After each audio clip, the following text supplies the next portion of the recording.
que es algo ¿Sí así. se está escuchando bien, profe? ¿Sí? Yo te escucho perfecto, sí. Ah, bueno. Eh, espero que ahora sí ya empezó como a grabar otra vez. Sí, ahí empezó a grabar otra vez. Sí, sí, mi profe, ahí está Vamos grabando. a, de Entonces, todas formas, saludo otra vez. Buenos días para saludos todos. ¿Cómo están? nuevamente, es un grupo que En quiero la nueva mucho, que grabación. vengo con ellos desde ética, hemos trabajado pues este último año juntos con mis queridos estudiantes y bueno, es un equipo de trabajo interesante. Espero que puedan sacar el mayor provecho de este ejercicio. Para eso entonces, mi profe, te voy pues sí voy a tratar de ver cómo puedo activarte aquí los permisos para que puedas proyectar y de todas formas aquí dice quién puede presentar, todos, personas específicas, pero aquí dice todos, qué raro, guardar. A ver si hay alguna novedad. ¿Quién puede? No sé qué. Todo, acá todos van a poder todo. Venga a ver. Listo. No sé si ya se Vamos a ver. puede. Profe, ya hice un ajuste ahí. A ver si se puede. Sin embargo, yo también voy a dejar. Ah, bueno, yo no estoy proyectando nada. Caro, no sé si tú tienes. Ustedes miren a ver que de pronto alguien tenga el control. ¿Será que alguno lo tiene? Pero intenta, profe, a ver. Sí, estoy intentando subirla y si no, pues te la enviaría de pronto por WhatsApp porque acá tampoco, como soy invitada, no me aparece la opción de adjuntar Entonces, archivos. envíamela, porfis, y que necesitas que te vaya presentando, que te vaya proyectando.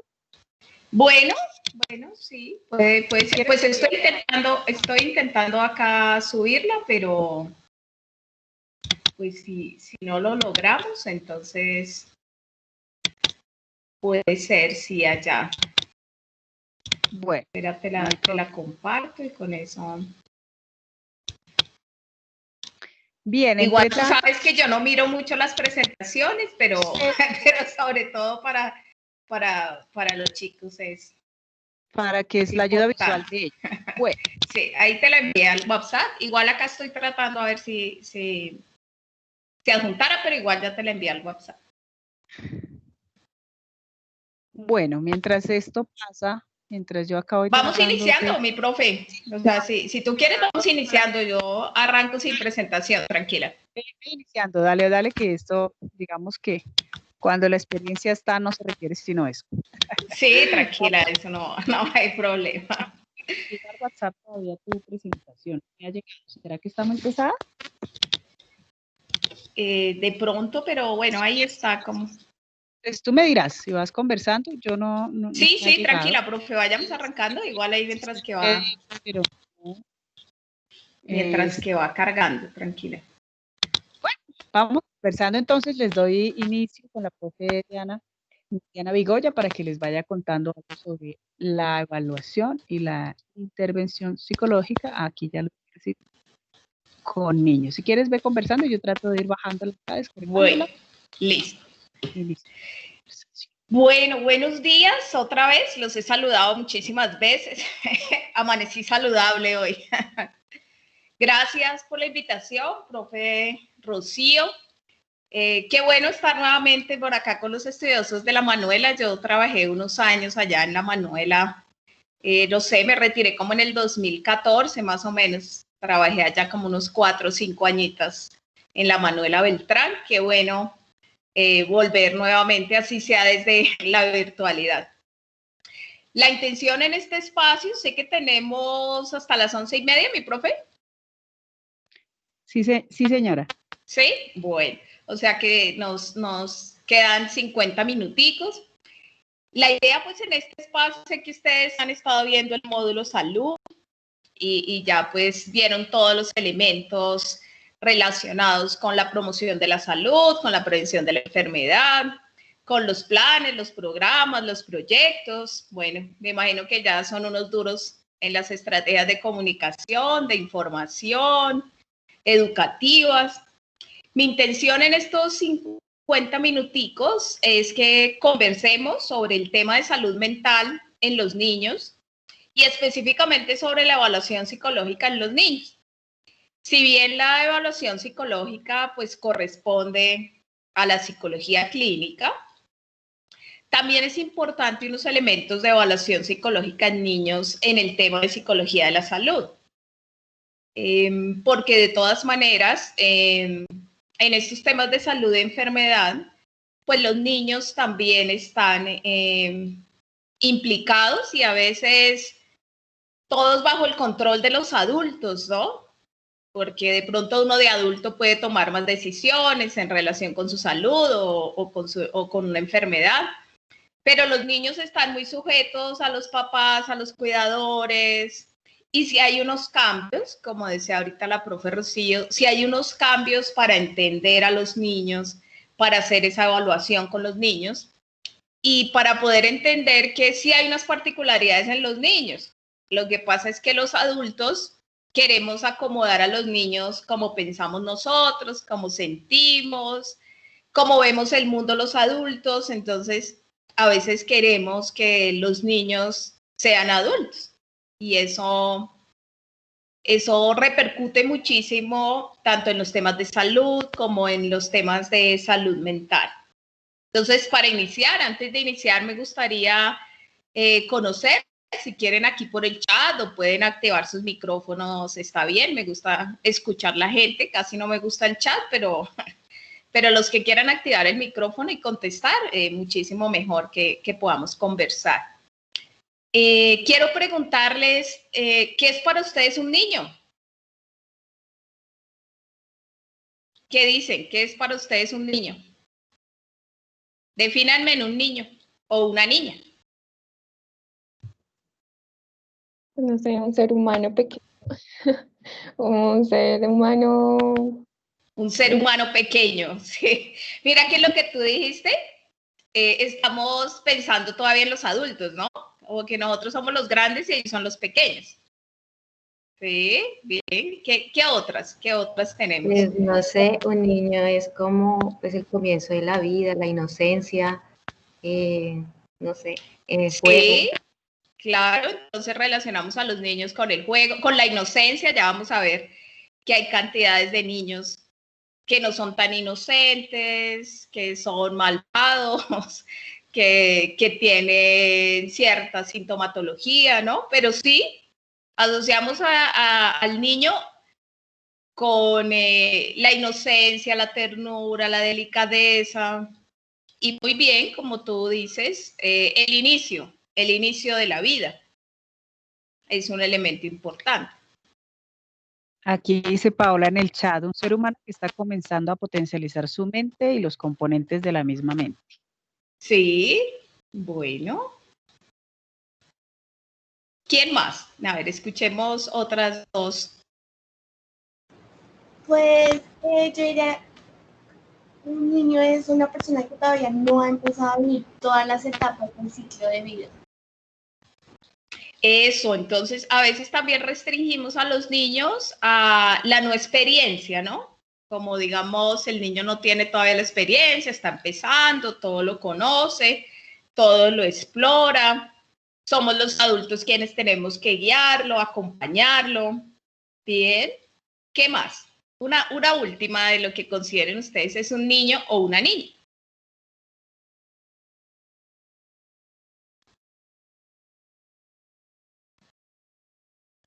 O por el chat. Bueno, aquí dice que para mí es una persona de construcción que no tiene filtro y reconoce su entorno por la exploración. Uy, Dios mío. Bueno, que no tiene filtro. Listo. Perfecto. Quería escucharlos precisamente. Las ideas que tienen de los niños, pues son las ideas que la mayoría tenemos de los niños. Y es que son juguetones, que son creativos, que todavía no pueden tomar decisiones, que debemos guiarlos, que no tienen experiencia. Que es tabula rasa. Tabula rasa, claro. Y es más, antes a los niños por allá en la Edad Media los definían como el niño, un adulto pequeño, ¿no? O sea, trataban de pensar en los niños como si fueran adultos pequeños o seres humanos pequeños, personas pequeñas, bueno. Y generalmente tenemos esas ideas preestablecidas que cuando vamos a trabajar con los niños, pues están todas esas ideas y a veces intentamos trabajar con los niños como si fueran adultos, o como si no entendieran, o como si no tuvieran experiencia, o como si el mundo más importante de un niño fuera los adultos, ¿no? Yo como adulto sé qué tiene que hacer el niño, qué tiene que pensar, qué tiene que sentir, qué tiene que hacer. A veces somos un poquito pasados los adultos cuando tenemos a nuestro alrededor niños, o el psicólogo cuando trabaja con niños, pues a veces intenta aplicar todo lo de los adultos, ¿no? O sea, considera que todas las técnicas, todas las intervenciones y todo lo que hemos aprendido, digamos, en la psicología, se aplica igual en los niños que en los adultos. Esa es como la idea, ¿no? Si yo con los adultos los confronto, los retroalimento, busco que estén mejor, les hablo un poco enredado a veces, entonces voy a hacer lo mismo con los niños. Como si la psicología se colocara de la misma forma en un adulto que en un niño. Entonces, quiero hoy que hagamos una reflexión y contarles además que la psicología infantil sí tiene unos criterios puntuales, sí se deben hacer adaptaciones de la forma como le hablamos a los niños, cómo entendemos su mundo, las estrategias de evaluación o de intervención que utilizamos con los niños. No le puedo hablar igual a un niño que como le podría hablar a ustedes, porque es que el niño tiene otro mundo, me está entendiendo otra cosa. Puede que él me diga, sí señora, pero de pronto no me entendió nada de lo que yo le dije. Tampoco le puedo hablar al niño como si fuera un bobito inocente, decirle, papito lindo, ven, mi amor, consentido de mamá. Pues el niño está entendiendo absolutamente todo. Los niños tampoco es que no entiendan. Cuando llegamos a consulta, de aquí que la profe me ubicó en la presentación del motivo de consulta, cuando hay una consulta de un niño, generalmente esperamos hablar con los papás, ¿no? Y es importante, claro que sí, hablar con los papás, pero a veces no escuchamos. No, mi profe, tranquila, déjala ahí, tranquila. A veces no escuchamos a los niños o no les creemos o esperamos que el papá conteste por ellos. O hay papás que contestan, ¿no? Y corrigen a los niños en todo. Entonces, un niño llega a una casa y saluda y dice, buenas, y la mamá dice, por favor, buenos días. O le preguntan algo al niño y el niño dice, sí, y la mamá le dice, sí, señora. O sea, los papás a veces están todo el tiempo corrigiendo a los niños o casi no dejándolos ser. Aquí una de las compañeras hablaba del juego y a veces tampoco dejamos jugar a los niños. O queremos que el juego de los niños sea el juego que yo quiero como adulto. Entonces, aquí le traje este celular, aquí le traje esta tablet, siéntese allá a jugar.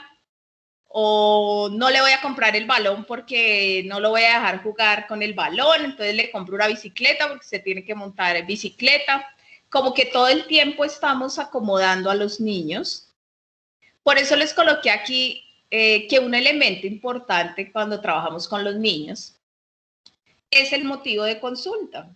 Lo que está expresando los papás, pero también lo que están expresando los niños. Y hay muchísimos motivos de consulta, muchísimos con los niños. Generalmente asociados, por ejemplo, a dificultades de aprendizaje o dificultades en el colegio, o algunos niños que tienen dificultades para relacionarse con los compañeros en el colegio, o que han presentado bajo rendimiento, ¿no? Muchos de los motivos de consulta de niños y niñas que recibimos en contextos clínicos son motivos de consulta que han pedido la remisión los colegios. O sea, son los colegios, allá los orientadores o el psicólogo del colegio o la orientadora, quien solicita a veces esa consulta.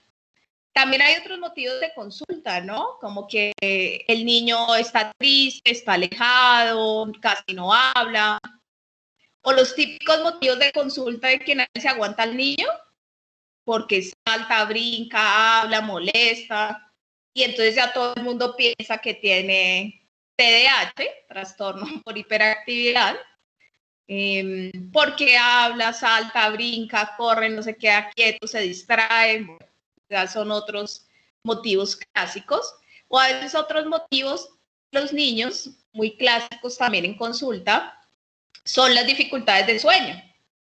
Entonces, terrores nocturnos, pesadillas, son muy clásicos también que se presenten en consulta, o a veces simplemente son motivos relacionados con que se separaron los papás y entonces después de que se separaron los papás, el niño ha cambiado, está más inquieto, está más triste, o no le habla a uno de los papás, o no quiere estar con uno de los papás, o no lo quiere visitar. Bueno.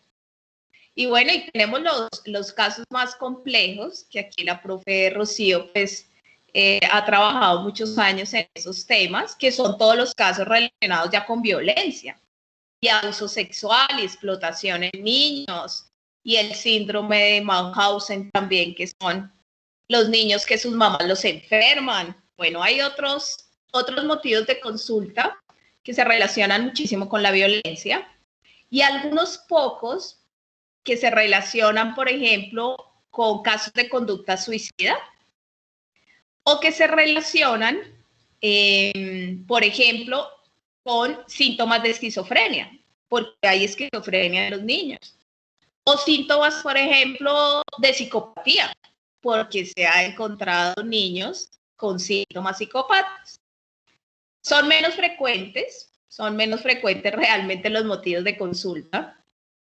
La mayoría de motivos de consulta más frecuentes son los que solicitan los colegios, por aprendizaje, por rendimiento, porque el niño tiene una dificultad para leer, para escribir, para relacionarse con los docentes o con los compañeritos, ¿no? Digamos que así a grandes rasgos, motivos de consulta en niños son muchísimos, muchísimos.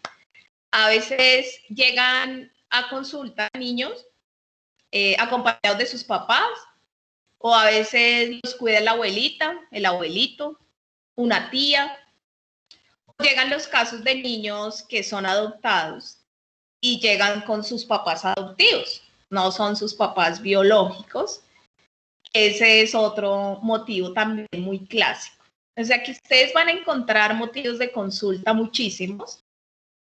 Y si nos centramos ya, digamos, en el tema de salud y enfermedad, pues también los niños, pues motivos de consulta también son por enfermedades físicas. Lo que pasa es que esos motivos llegan a urgencias, a los pediatras, a los hospitales. O sea, realmente a nosotros ya nos llega cuando ese pediatra o ese médico solicita valoración psicológica. Pero generalmente si un niño está enfermo, ¿a dónde lo llevan? O sea, si a un niño, por ejemplo, le duele el estómago, le duele la cabeza, le dio vómito, diarrea, ¿a dónde llevan al niño? Generalmente. ¿Aquí hay alguno que tenga niños o niñas? ¿Algún papá, alguna mamá? No, profe. Bueno. Aquí Paula nos dice, claro, al médico, al pediatra. O sea, si a mi niño le está doliendo la cabeza, el estómago y tiene náuseas y escalofrío, pues yo no voy a pensar en llevarlo al psicólogo. Lo llevo al médico, específicamente al pediatra, y resulta que cuando el pediatra le hace la evaluación, los exámenes y todo, le dice a los papás, deben pedir evaluación psicológica, deben ir al psicólogo para que un psicólogo revise al niño. Entonces ahí sí son cuando nos llegan los casos ya remitidos por medicina o por pediatría. Pero generalmente no es muy común que por cosas físicas se consulte al psicólogo de una vez. No es muy común. Pero claro que enfermedades hay de todas en los niños, de todas. Desde enfermedades sencillas hasta todas las enfermedades crónicas que ustedes vieron, porque los niños también hay cáncer, también hay problemas metabólicos, endocrinos. Claro que sí, hoy en día hay niños con diabetes, con problemas serios del hígado, con problemas respiratorios, niños con problemas cardiovasculares. Bueno, hoy en día se enferman muchísimo más los niños y con problemáticas que antes no se esperaban, ¿no? Con enfermedades que eran de los adultos, pero Sí, ahora profe. han aparecido en los niños. ¿Sí, mi profe? Estaba pensando cuando te escucho hablar que esos matices y esa definición que se tiene o no de niño, ¿no? Define mucho la manera como afrontamos, abordamos su intervención. Y fíjate tú el sinnúmero de motivos de consulta que sugieres allí. Y pues imagínate uno ahora sumarle a las características propias del niño aspectos específicos que detona una situación de salud, como por ejemplo una enfermedad crónica, como lo mencionabas tú, ¿no? Entonces, claro, a Sí. propósito de cada momento de ciclo, van pasando también necesidades de acuerdo con las fases o momentos de la enfermedad que pues configuran una serie de elementos por evaluar, que pues es digamos que, que el ejercicio que estamos ávidos de escuchar contigo Sí. y que es cómo vamos apropiando en contexto cada uno de los ejercicios de evaluación que la psicología nos permite. ¿Mm? Y pues interesante en tu caso porque tú tienes las dos facetas de clínica y de la salud, que yo acá siempre les he hecho, les digo yo, Y toca la hay una de línea deporte, y hace la distinción. multifacética. Y se hace la distinción, pero en la vida real, pues lo más probable es que tú primero, en el contexto hospitalario, haces la lectura desde salud, diciendo pues elementos fundamentales de la fase, ubicando elementos generales, digamos, de cómo esta situación de salud puede estar afectando al niño, descartando eventos de salud mental o por lo menos haciendo unos tamices iniciales. Y luego es cuando llega el caso al consultorio, como decías tú, del clínico, que podría ser el mismo en este caso, Sí. en donde pues en consulta externa ya el clínico aborda los temas puramente de la salud mental, ¿no? Entonces, bueno, esto estaba muy interesante, profe. Bueno, aquí yo voy metiendo la cucharadita de vez en cuando. Bueno, claro que sí. Sí, mira que tú mencionaste algo y es en la formación que yo hice, está separado lo clínico y de la salud. Tanto que en uno es el máster en psicología clínica y el otro es la maestría en psicología de la salud. Pero sí tienen muchísima conexión. Si bien, digamos, lo clínico enfatiza en la evaluación, en el diagnóstico, en la intervención, de todas estas problemáticas que yo mencioné que pueden aparecer en los niños, y además el clínico pues enfatiza en la entrevista clínica, en el examen mental, en las pruebas de evaluación psicológica, ¿no? Pero siempre en función de evaluar e intervenir en diferentes problemáticas psicológicas que se presentan. Mientras que el de salud, como tú bien lo dices, primero es el que recepciona la mayoría de los casos en los contextos hospitalarios o de clínica, porque él es precisamente el que se encarga de hacer toda la promoción de la salud, ¿no? De estrategias para fomentar los hábitos de vida saludables, para trabajar en estrategias que mejoren la salud, pero también es el que trabaja todas las estrategias de prevención de la enfermedad, ¿no? El que por medio de estrategias educativas o de comunicación o de información, pues empieza también a trabajar todo el tema de salud mental. Por eso los eventos de salud mental son trabajados en lo clínico y también son trabajados en salud. Lo que pasa es que en lo clínico es más el diagnóstico y la intervención psicoterapéutica, mientras que salud tiene pues un abordaje más amplio en los contextos hospitalarios, ¿no? Además, salud tiene la posibilidad de trabajar con un equipo interdisciplinario más grande, entonces salud trabajaría ahí de la mano con pediatría, con nutrición, con fisioterapia, con psiquiatría, con el mismo psicólogo clínico, porque el mismo psicólogo clínico, muchas instituciones tienen psicólogos de la salud que trabajan, digamos, en el hospital, en el área de urgencias o en el área de enfermedades crónicas, y también tienen el psicólogo clínico, que es el que se encarga de hacer todos los procesos terapéuticos, ¿no? Ya los procesos terapéuticos. Pero sí tienen mucha relación. Yo sí creo que un clínico debe conocer de salud y el de salud de clínica. Yo sí creo que el combo ideal es la psicología clínica y de la salud. O sea, esos son los dos objetivos de nuestra especialidad. Y pues bueno, que vayan ahí juntitos. Aquí pues yo les mencionaba todos esos motivos de consulta y quiero entonces, que está ahí en la siguiente diapositiva, quiero mostrarles qué debemos tener en cuenta en los niños.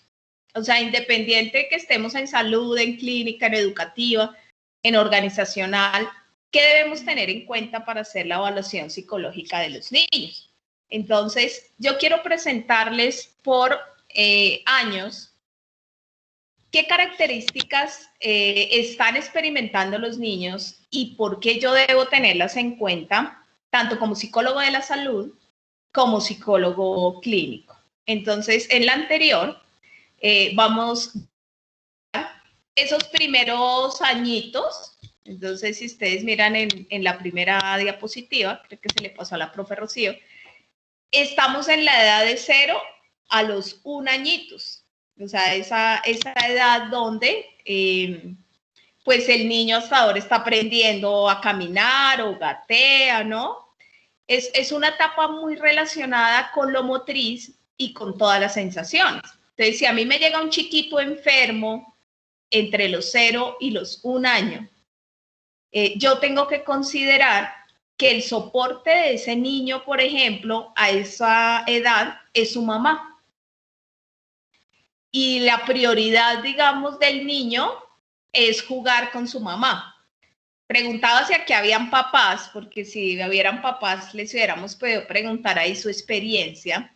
Pero, por ejemplo, en estos meses antes del añito, los papás o las mamás le juegan mucho a los niños, ¿no? Digamos, aparecer, a desaparecer, o es cuando le tienen todos los sonajeros o los jugueticos, o cuando empiezan a jugarles con las manos, o a jugar, por ejemplo, a sonreír o a estar bravo, ¿no? O sea, la mamá utiliza mucho ese juego para trabajar con los niños.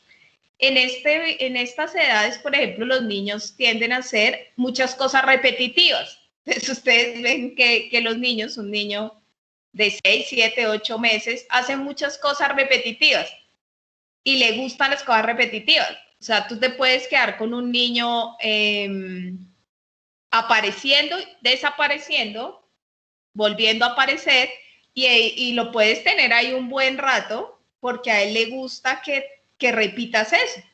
O tú puedes jugarle con los muñequitos y puedes durar ahí media hora y el niño sigue ahí media hora sonriendo y mirando los muñequitos. Porque los niños tienden en estas épocas a gustarles la repetición. Les gusta muchísimo, por ejemplo, la sorpresa. Entonces, por eso es que en estas edades el niño lo que está buscando son cosas llamativas. Entonces les gustan mucho ¿qué? Los colores, las formas, que el papá se disfrace, que tú le aparezcas, digamos, con diferentes muñequitos de colores. Y les gusta muchísimo la búsqueda. La búsqueda es que, por ejemplo, la mamá se esconda y vuelva y aparezca. O que tú le presentes un muñequito y se lo escondas y vuelva y aparezca. Porque están en toda la fase, como ustedes lo decían, de exploración. Aquí, por ejemplo, en esta fase, los niños les gusta jugar mucho con su boca. Por eso es que en esta fase, 6 o 7 años, toca tener mucho cuidado con los niños porque todo se lo meten a la boca. Todo, absolutamente todo lo que ustedes se imaginen. Hasta hay niños que, por ejemplo, si los papás no los cambian rápido su pañal, cuando se dan cuenta el niño está jugando allá con sus heces, ¿no? Y se ha untado todo, porque a él le gusta explorar, tocar. Entonces, en esta edad, por ejemplo, es importantísimo con los niños que toquen cosas. Por ejemplo, cosas que sean sólidas, líquidas, para que él empiece a experimentar esas primeras sensaciones en las manos. Por eso es que aquí utilizan tanto la plastilina, porque la plastilina es manipulable y a los niños les gusta muchísimo todo lo que es táctil, ¿no? Obviamente, ¿qué van a hacer? Se van a echar la plastilina a la boca, porque pues ellos todos quieren, digamos, probar, ¿no? Aquí empiezan a probar sabores. Esta es la época, el primer añito, es la época para darles a probar todo. O sea, lo salado, lo dulce, lo ácido, todo. Porque obviamente teniendo pues cuidado también con los niños, ¿no? No le vamos a dar una bandeja paisa a los 7 meses, ¿no? O sea, también tenemos que tener cuidado. Tampoco es recomendable darle solo tetero, porque ni solo pecho, sino que es recomendable que él vaya probando otros sabores.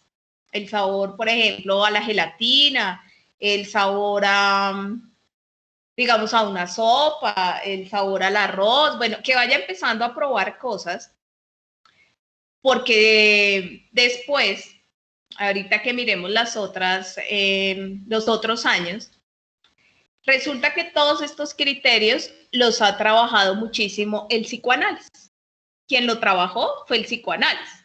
Ya después lo ubicaron por allá Piaget y Vygotsky, pero los primeros que trabajaron las características psicológicas de los niños fue el psicoanálisis.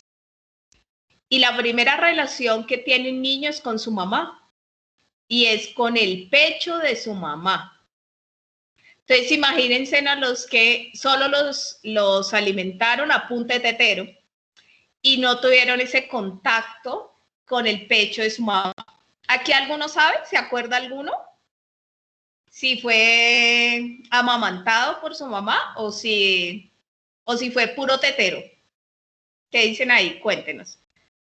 ¿O hasta qué años estuvieron ahí amamantados con el pecho de su mamá? Cuéntenos ahí. Vamos a ver cómo se animan. O los en el de chat, los teteros. O los dueños de los teteros. Estaba pensando cuando tú hablas que justamente la enfermedad, cuando por ejemplo hay enfermedad crónica, justo una de las cosas y roles nuestros ahí es que pues ahí está el momento del desarrollo del apego, ¿no? Como este es el momento tan fundamental en el tema del apego, ahí ya están escribiendo los chicos, para nosotros es fundamental. Si algunas mamás por desconocimiento dicen, yo no le doy, no lo voy a amamantar, por ejemplo, los niños quemados, ¿no? Sí. No lo voy a amamantar porque lo cojo, de pronto le hago daño. Entonces nuestro rol ahí es un poco acompañarlas a ellas y de pronto hacer ver en un contexto donde eso no esté tan claro, la importancia de la vinculación. Eso ha sido un gran aporte de los psicólogos de la salud en contextos hospitalarios, porque ya se ha visto cómo el niño sana mucho más, y obviamente en esta etapa sería una deprivación importante, y es una de las cosas claves cuando en la enfermedad crónica o en hospitalización, elemento por tener en cuenta, ¿no? Aquí que vemos en el chat, yo no logro ver mi profe. Sí, no, acá están escribiendo que los amamantaron hasta el año y medio, qué bueno porque precisamente ese es el primer contacto afectivo, y el niño en esta etapa del primer año necesita contacto con su mamá, necesita sentir la exploración que sienten en el pecho, necesita tocar el pecho de su mamá, porque es una conexión afectiva. Por eso la profe lo conversaba muy bien, y se han hecho muchísimas campañas también frente a la lactancia materna, de cómo si el niño, por ejemplo, no tiene a su mamá biológica, porque pudo haber muerto, lo pudo haber abandonado, se trabajaba mucho en programas de madres lactantes, precisamente para que el niño pudiera tener ese contacto con el pecho, pudiera recibir leche materna, pudiera ser cuidado y protegido por una madre sustituta, que era todo lo que trabajaban sobre el plan de las madres sustitutas, porque la profe lo menciona muy bien y es el niño lo necesita. Así esté enfermo, de lo que esté enfermo, el niño necesita ese contacto con la mamá. A veces hay mamás que tienen dificultades para amamantar, ¿no? O sea, que les duele mucho o que se les llena en exceso de leche y entonces se tienen que estar sacando la leche durante el día. O algunas mamás que, como la profe menciona, tienen esos mitos de no lo voy a amamantar porque él ya está grande, que crezca y entonces le doy el tetero para que aprenda a ser un hombrecito, una mujercita, o simplemente no quiero, simplemente no quiero, porque hay mamás que sufren cierto rechazo de sus hijos en estos primeros meses.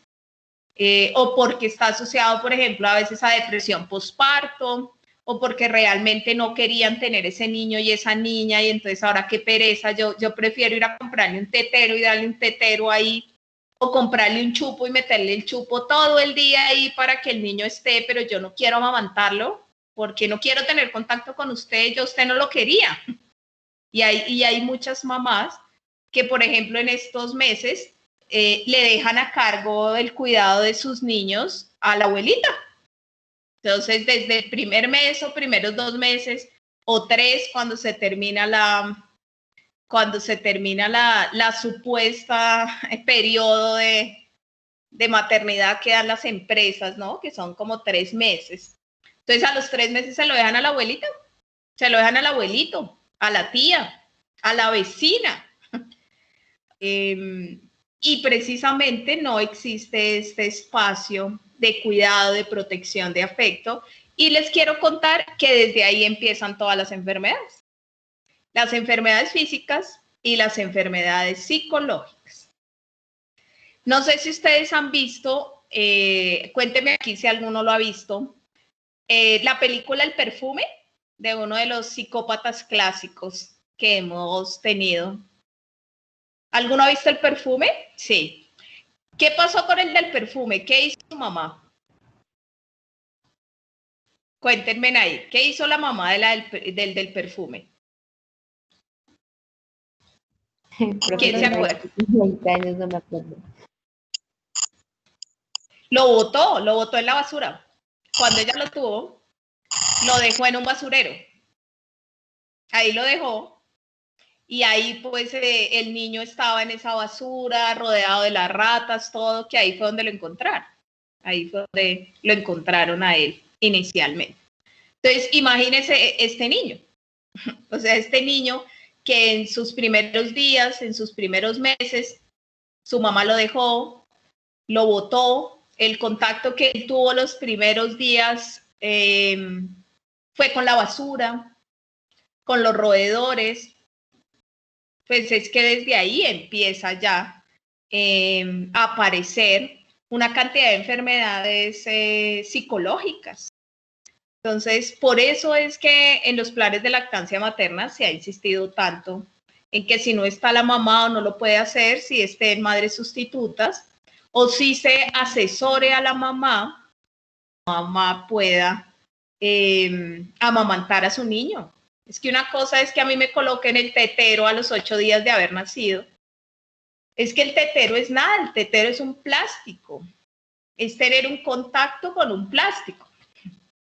Y después vienen muchísimas enfermedades físicas y muchísimas enfermedades psicológicas, porque los nutrientes que tiene la leche materna no lo tiene la leche deslactosada, ni la leche clean, ni NAN, ni todas esas marcas.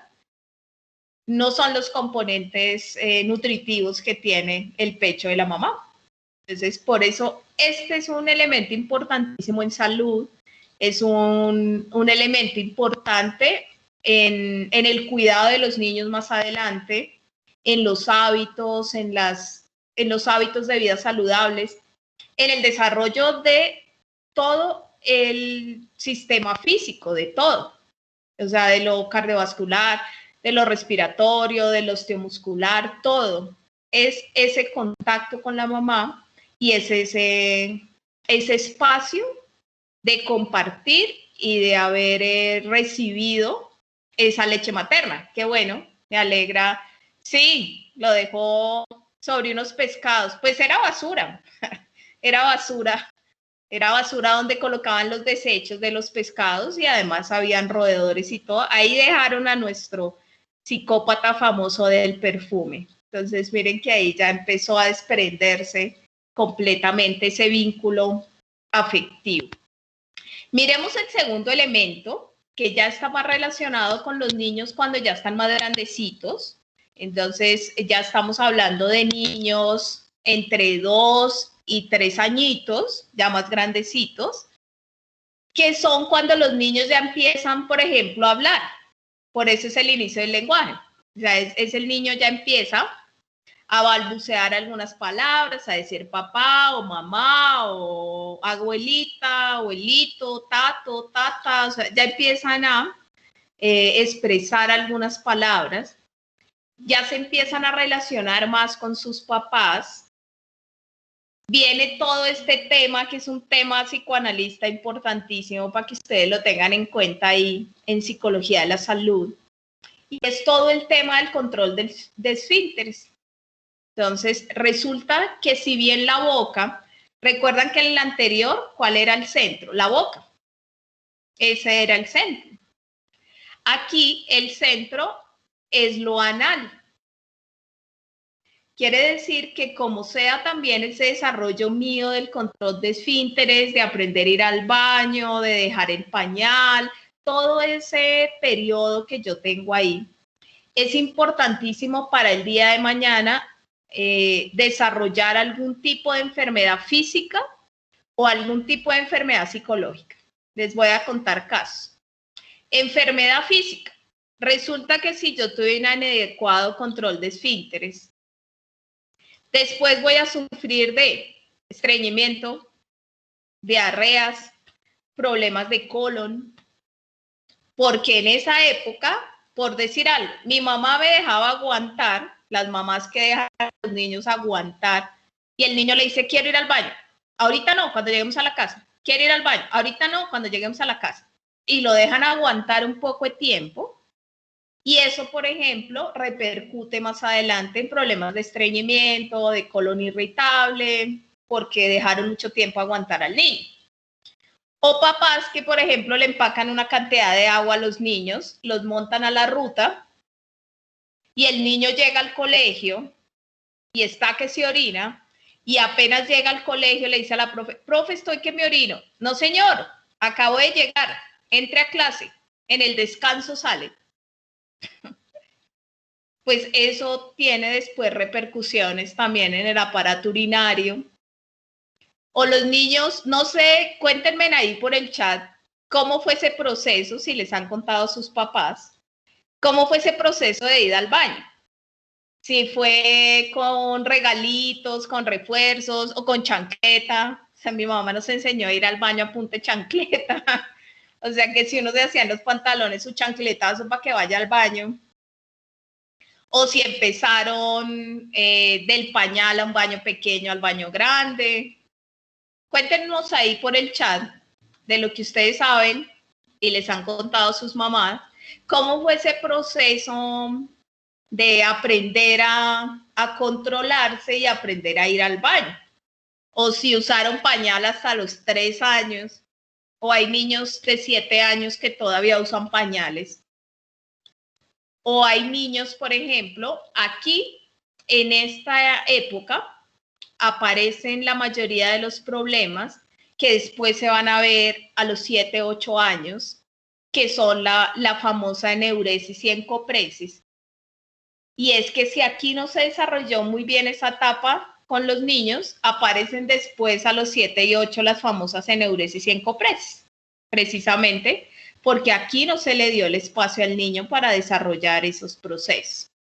Aquí dice Carolina que ella pasó del pañal de una al baño, bueno, de pañal al vaso con chancleta porque no hacían el vaso, ajá, sí, mi mamá también me dio chancletica.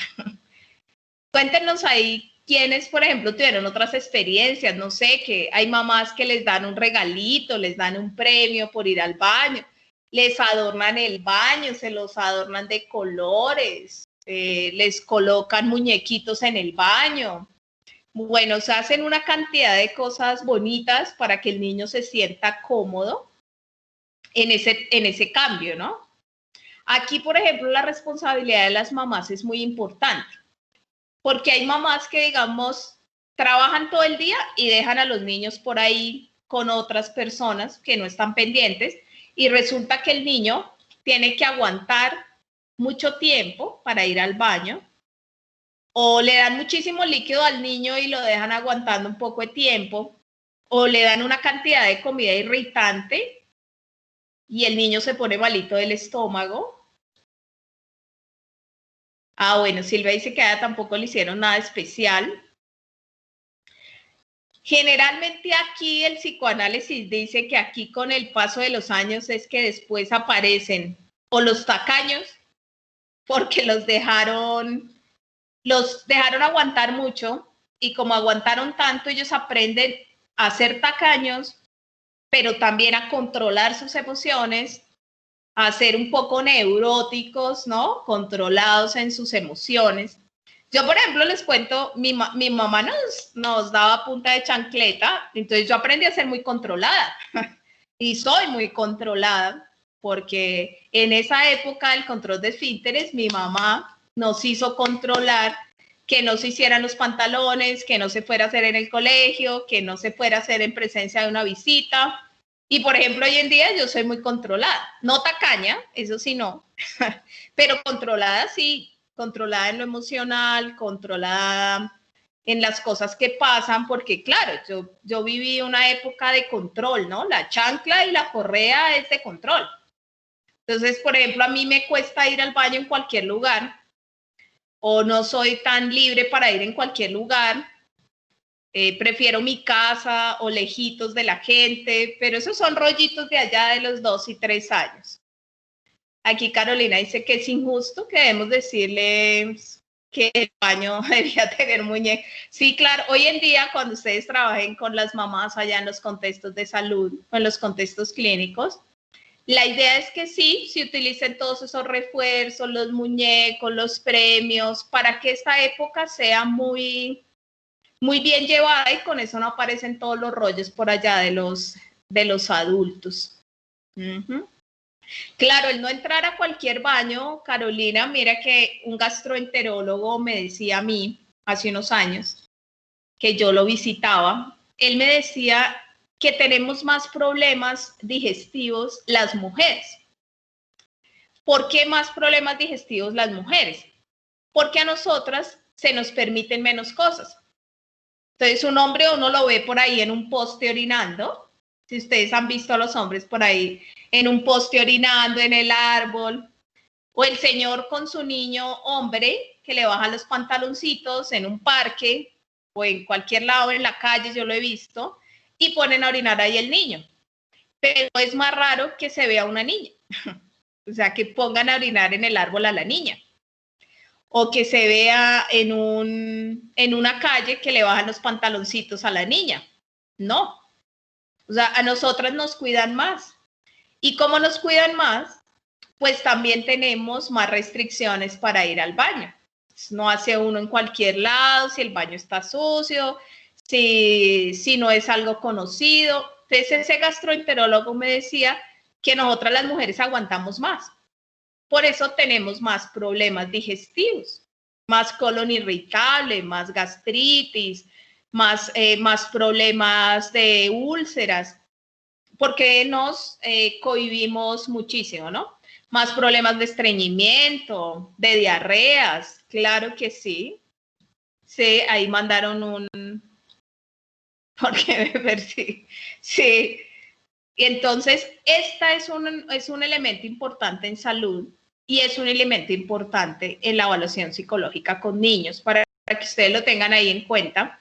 Cuando trabajen allá en clínicas o hospitales con niños de 2 a 3 años, revisen si sus mamás son cuidadosas o si las mamás los dejan, los ponen a aguantar, les dejan un pañal 14 horas, los regañan todo el tiempo porque no van al baño, pero acá, ya que ustedes vieron con la profe Rocío, aquí son importantísimos los hábitos de alimentación con los niños. Porque como estoy en control de esfínteres, es importante la hidratación, las verduras, las frutas.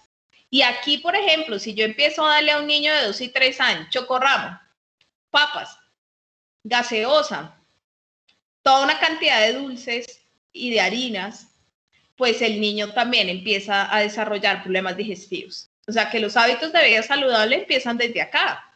No es ya por allá uno a los 18, 20 años, sino que yo he visto acá loncheras de mamás que ya tienen a los niños en el jardín que chocorramo y ponimalta. Chocorramo y ponimalta. O papitas, o como ahora se han inventado una cantidad de dulces para los niños, o puros helados, o puras galguerías. Pues aquí empieza también después a tener sus problemas más adelante. Aquí el niño empieza a seguir las normas. Entonces ya el niño entiende que uno le dice, no toque allá porque te va a pegar, no meta el dedo allá porque se va a electrocutar, ¿no? Que ellos empiezan a meter los dedos en todo lado. No toque eso que está caliente, no se acerque a la estufa. Acá los niños empiezan a seguir las normas y es importante tenerlo en cuenta. Les gusta mucho el juego de insertar cosas, sacar, acomodar. Por eso es que aquí pues se necesita muchísimo los juegos, los juguetes, que el niño desarrolle esas habilidades, porque estamos hablando de salud física y salud mental. No es solo salud física, sino también psicológica. ¿Qué está pasando conmigo? Porque después la ansiedad, la depresión, las esquizofrenias, los trastornos de personalidad que aparecen por allá en la adolescencia, pues es porque yo no logré vivir todos estos espacios y me salté todo lo que yo tenía que vivir. Miremos la siguiente, mi profe, si me regalan la siguiente, ya son los niños más grandes. Son los niños ya de 5, 6, 7, 8 años. Quiero contarles que esa época es muy importante porque son en las épocas donde más consulta psicológica piden los papás, porque son las épocas donde el niño ya está en el colegio o en el jardín. Y aquí es donde más dificultades se presentan. Todos esos motivos de consulta que yo les mencioné al principio, todos esos motivos de consulta nos llegan entre los niños de 5, 6 añitos, 7, porque acá en esta época es donde ya los niños, por ejemplo, ya les gusta ver televisión, ya les gusta que les lean cuentos, les gusta jugar con los otros, les gusta disfrazarse, empiezan a relacionarse con los profesores, con los compañeritos, ya les empieza a interesar, por ejemplo, mami, lléveme que es el día de los disfraces, hay una fiesta en el colegio, quiero ir a jugar con mis amiguitos, quiero salir al parque, quiero comprarme el balón, la bicicleta, porque aquí ya los niños empiezan a querer relacionarse con los otros. En cambio, antes de los 3, ellos estaban muy centrados como en su mamá, en su casita. Acá a ellos ya les gusta estar con amiguitos, ya les gusta compartir con los amigos. Y, por ejemplo, pónganle que sea un niño de 4 y 5 años que su mamá lo tiene encerrado. O que vive con solo adultos y nunca ve niños. O los niños que, por ejemplo, los tienen en ciertos jardines y el niño, por ejemplo, acá empieza a sufrir de neuresis o de encopresis, se orina, se hacen los pantaloncitos, le cuesta relacionarse con los compañeritos o está enfermo o tiene algún tipo de enfermedad acá, respiratoria, muscular, algún tipo de discapacidad física. Pues aquí los niños, los compañeritos ya empiezan a cobrarle esas esas molestias y esos síntomas físicos, ¿no? Entonces, esta es una etapa importantísima en ese desarrollo. Y miremos la siguiente, que ya son los niños más grandes, que también llegan muchísimos casos a consulta, que ya son los niños entre los 6 hasta los 16 años, o sea, aquí ya estamos hablando de niños y jóvenes. Es un proceso donde ya hay más socialización, donde ya empiezo a reconocerme como niña, como niño, donde ya empiezo a seguir las reglas y las normas. Y aquí, por ejemplo, es donde aparecen todos los juegos de los niños. Aquí es donde les gusta jugar fútbol, baloncesto, ya les gusta todo al aire libre, ya les gusta ir al parque, les gusta permanecer con los grupos, les gusta ser parte de un grupo. O sea, aquí ya se empieza a alejar un poquito el interés por la mamá y empieza a aparecer el interés por los amigos, por estar en los grupos, por compartir, a veces por compartir con los niños de su mismo género, o a veces les gusta, hay niñas, por ejemplo, que les gusta jugar solo con niños, o un niño que la pasa con todas las niñas. Eso puede pasar, pero generalmente entre los 5 y los 10 años se buscan en el mismo género, ¿no? Las niñas a un lado, los niños a otro. Tanto que si tú haces una fiesta de niños de 6 años, las niñas a un lado, los niños al otro. En cambio ya hacia los 12, 13, de ahí en adelante, ya vienen esos jueguitos de noviazgo y del novio y de la novia. Entonces ya empiezan a relacionarse más entre niños y niñas. Miren que esta es la época clave del colegio. Esta es toda la época del colegio, donde ya los niños pues empiezan,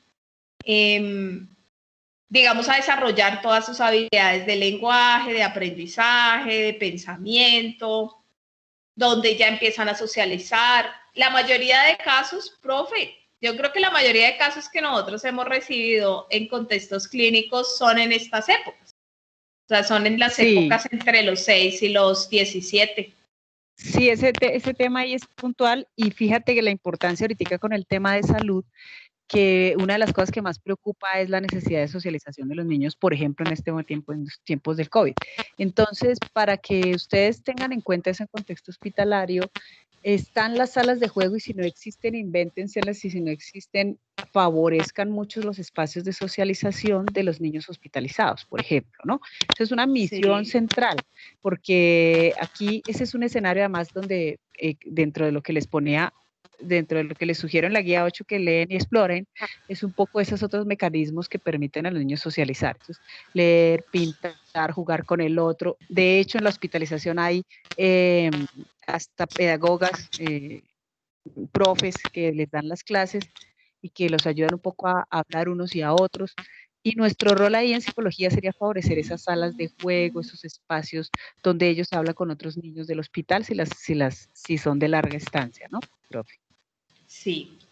Digamos que creo que ya se me está acabando el tiempo, porque acá una chica dijo que ya se iba. Sí, ya se fue. Sí, es que ya a las 11:30 empiezan a organizar. Sí, profe.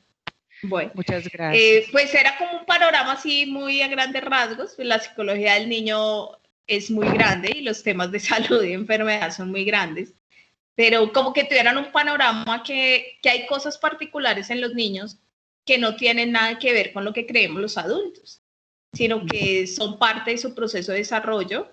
Y si yo quiero trabajar en salud o salud mental, debo tener en cuenta estos criterios, y lo mismo tener en cuenta que hay síntomas y hay psicopatología en los niños, ¿no? Por eso, en la siguiente diapositiva yo les había colocado lo del examen mental, que el examen mental es una estrategia importante para trabajar también con los niños y con los jóvenes. Es otro instrumento de evaluación, aparte de la entrevista y la observación, y es muy útil también para trabajar con los niños y para determinar pues muchos síntomas que aparecen también en la niñez, ¿no? Depresión, ansiedad, TDAH, esquizofrenia, eneuresis y encopresis, todos los trastornos de la eliminación, los trastornos del aprendizaje, los trastornos del lenguaje, de la lectura y de la escritura, que son trastornos que aparecen mucho y que se relacionan también con el tema de psicología de la salud, porque son los temas que llegan a los hospitales y a las clínicas, no solo a consultas psicológicas.